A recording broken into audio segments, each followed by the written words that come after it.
I am Tamanna from Vishwas Nausharda Public School, Pune. Welcome in day 13 of class 5th AVS Unit 2 Organ System and Diseases. In last video we have discussed about parts of respiratory system. हमने क्या है last video में respiratory system के part discuss किए थे. Today we are going to discuss working of respiratory system. Working of respiratory system. जो working है respiratory system की उसके 3 मेन स्टेप हैं. वो हमने पहले भी डिस्कस किए थे कि 3 मेन स्टेप कौन कौन से हैं. इनहेलेशन, एक्सहेलेशन और एक्सचेंज ऑफ गैसेस. क्या होगा? इनहेलेशन होगा, फिर एक्सचेंज ऑफ गैसेस होगा, आफ्टर दैट क्या होगा? एक्सहेलेशन. तो 3 मेन स्टेप कौन कौन से हुए? Inhalation,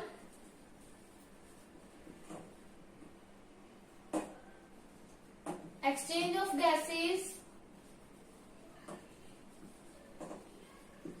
and exhalation.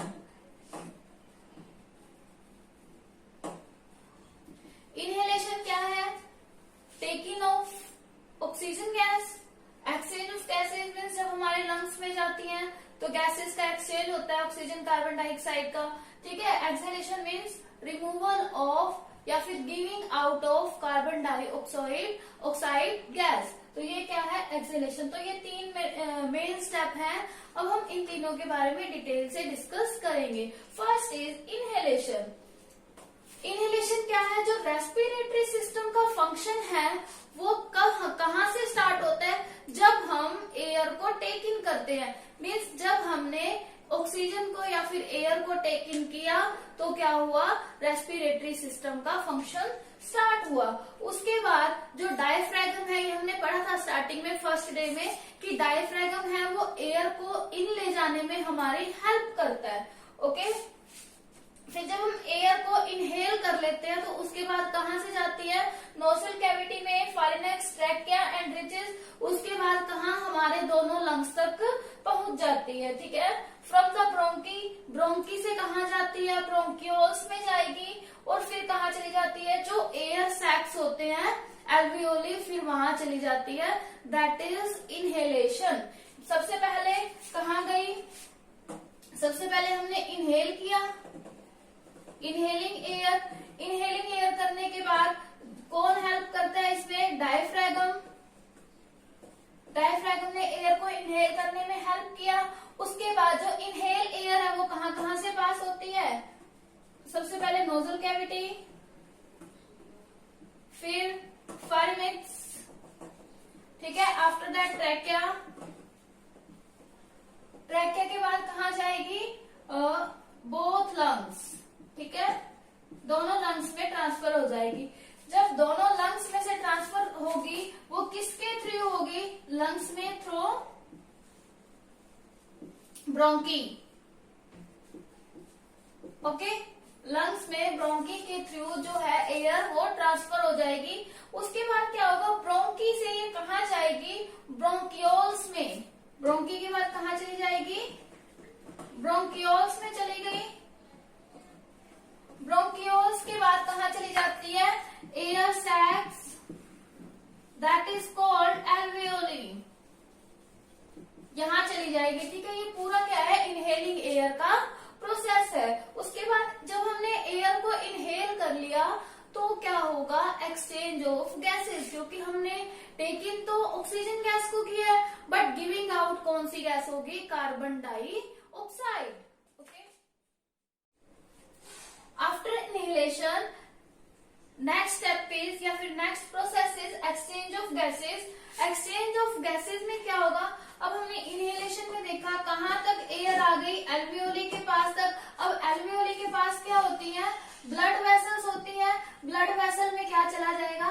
ऑक्सीजन चली जाएगी. ऑक्सीजन कहाँ जाएगी? रेड ब्लड सेल में.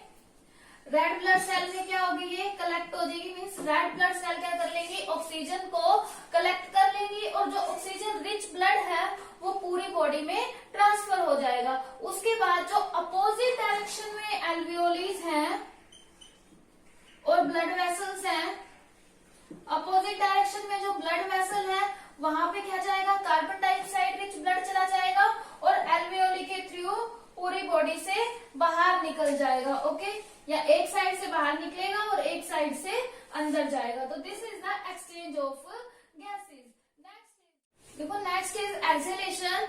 एक्सेलेशन के बारे में हम पहले पढ़ चुके हैं कि एक्सेलेशन में क्या होता है, कार्बन डाइऑक्साइड जो है वो हमारी बॉडी से बाहर निकल जाती है। होता क्या है इसमें, जो डायफ्रैगम है, डायफ्रैगम एक्सपेंड करते हैं।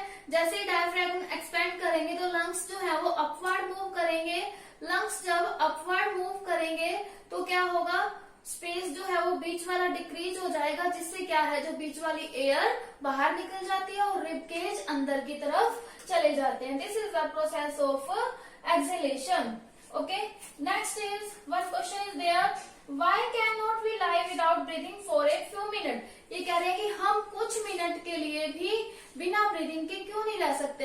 अब देखो हमारी बॉडी जो है, हमारा ब्रीथिंग सिस्टम है, रेस्पिरेटरी सिस्टम है, वो कंटिन्यू काम करता रहता है, क्योंकि हमें एनर्जी की जरूरत कंटिन्यू मीन्स लगातार हमें एनर्जी की जरूरत है हमारी एक्टिविटीज करने के लिए, लाइक ब्रीदिंग। ओके, ब्रीदिंग करेंगे, ऑक्सीजन अंदर जाएगी तभी हमें एनर्जी मिलेगी, अदरवाइज हमें एनर्जी नहीं मिल पाएगी। इसीलिए क्या है, जो ब्रीदिंग है वो हमें कंटिन्यू जरूरत है, उसके बिना लाइफ पॉसिबल नहीं है। Next topic is connection between circulatory system and the respiratory system. Means circulatory system और रेस्पिरेटरी सिस्टम के बीच का क्या है, कनेक्शन है। अब जो भी हमारी बॉडी के सारे सिस्टम है या फिर सारे ऑर्गन सिस्टम है वो एक दूसरे पे डिपेंड है, मीन्स एक दूसरे के बिना वो वर्क नहीं कर सकते। अभी हम क्या कर रहे हैं, सर्कुलेटरी सिस्टम और रेस्पिरेटरी सिस्टम का कनेक्शन देख रहे हैं कि जो सर्कुलेटरी सिस्टम है वो क्या करता है, ब्लड को कैरी करता है। अब ब्लड जो ऑक्सीजन है रेस्पिरेटरी सिस्टम के थ्रू जाती है, वो आगे सभी पार्ट तक कैसे जाएगी, जो वो ब्लड के अंदर डिजोल्व होगी। अभी हमने पढ़ा था कि रेड ब्लड सेल के अंदर ऑक्सीजन डिजोल्व होती है, तो ऑक्सीजन रिच ब्लड जो है वो बॉडी के सारे पार्ट में ट्रांसफर हो जाता है। इसी तरह से ये सारे सिस्टम क्या है, आपस में कनेक्टेड है। और सर्कुलेटरी सिस्टम और रेस्पिरेटरी सिस्टम किसकी वजह से कनेक्टेड है, ऑक्सीजन गैस की वजह से। ऑक्सीजन गैस क्या होगी, रेस्पिरेटरी सिस्टम से अंदर गई और सर्कुलेटरी सिस्टम का जो पार्ट है blood vessels, red blood cell, उसमें डिजोल्व हुई, उसके थ्रू हमारी बॉडी के ऑल पार्ट तक पहुंच गई। फिर बाद में क्या हुआ, वहां से कार्बन डाइऑक्साइड रिलीज होगी, ब्लड वेसल्स के थ्रू आएगा ब्लड पहले, और बाद में एल्वियोली के थ्रू जो कार्बन डाइऑक्साइड गैस है वो बाहर निकल जाएगी। Okay, this is the connection between circulatory system and respiratory system. अब नेक्स्ट इज ब्रीथिंग रेट।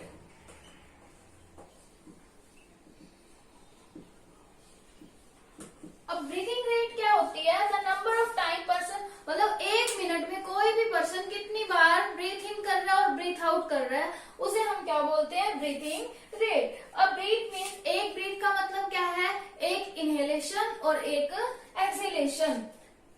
अब रेस्ट पे अगर हम हैं तो हमारी जो एवरेज ब्रीथिंग रेट है वो कितनी होगी, 15 to 18 टाइम्स पर मिनट। अगर हम रेस्ट पे हैं तो हमारी ब्रीथिंग रेट क्या है, 15 to 18 टाइम्स पर मिनट। बट अगर हमारी बॉडी रेस्ट पे नहीं है, अगर हम कोई एक्सरसाइज कर रहे हैं या फिर कोई वर्कआउट कर रहे हैं, तब हमारी जो ब्रीथिंग रेट है वो इंक्रीज हो जाती है। तो इंक्रीज क्यों होती है, ऐसा क्यों होता है, क्योंकि जब हमने वर्कआउट किया तो उसके बाद हमें ज्यादा एनर्जी की जरूरत होगी, तो ज्यादा एनर्जी के लिए ज्यादा ऑक्सीजन रिक्वायर्ड है। अब ज्यादा ऑक्सीजन कब आएगी, जब हमारी ब्रीथिंग रेट फास्टर हो जाएगी। ओके,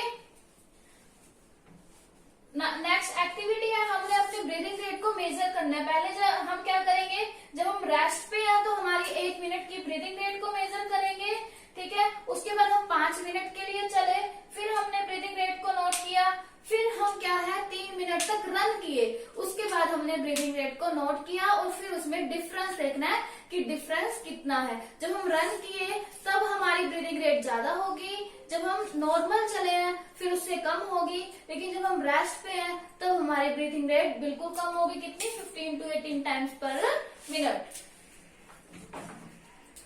देखो, breathing rate of a person increase with increase physical activity. जैसे ही हमारी फिजिकल एक्टिविटी इंक्रीज होगी, मीन्स जैसे हमारी बॉडी ज्यादा वर्कआउट करेगी ब्रीदिंग रेट भी क्या है, इंक्रीज हो जाती है।